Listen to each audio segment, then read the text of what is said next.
Problem ఉందండి బాగా. ఆ ఇసుక రోడ్డు కొద్దిగా క్లియర్ చేస్తే ప్రభుత్వం బాగుంటుందని మా అభిప్రాయం. చాలా మంది ఇప్పుడు ఇసుక దాని అడ్డం పెట్టుకుని లారీ టాటోళ్ళు ఎక్స్ట్రా అమ్మేసుకుంటున్నారు. చట్టప్రయోగ ప్రభుత్వం వస్తుంది, అది ఒకటి కంట్రోల్ చేస్తే బాగుంటుందని మా అభిప్రాయం. టాపిక్ ఇస్తుంది. జగన్మోహన్ రెడ్డి గారు అధికారంలో ఉన్నప్పుడు ప్రతి పథకం ఇంటికి తీసుకొచ్చారంటారా సార్?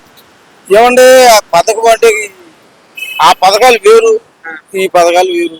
ఇంక ఇప్పుడే వచ్చేది లేక కోలుకోవాలి. వీళ్ళు కోలుకొని ఉండి కోలుకున్న తర్వాత చూద్దాం అది.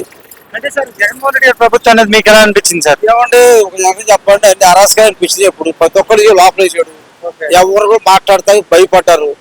మా కామ్గా ఓట్లు వేసారు. వాళ్ళు ఎక్కడెక్కడో వచ్చేసారు. అంటే జగన్మోహన్ రెడ్డి గారు వాలంటీర్ వ్యవస్థ పెట్టి ఇంటికి నేరుగా తీసుకొచ్చా అంటున్నారు కదా సార్? ఏమంటే కొన్ని వాలంటీర్లు అసలు మా ఏరియా ఉంది, అసలు మా ఏరియా ఉందని కూడా తెలియదు కొంతమంది వాలంటీర్లు.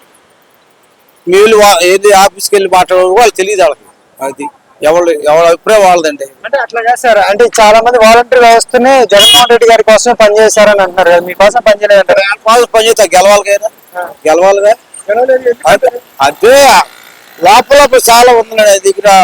రాక్షస పరిపాలన చేశాడు కనుక అందరితో సప్పుడు రాజధాని ఉంటాయి, అది కంటిన్యూ చేసినడితే ఆయన పెట్టి అన్ని పోలవరం ఉంటాయి కంటిన్యూ చేసినడితే బాగుండేది.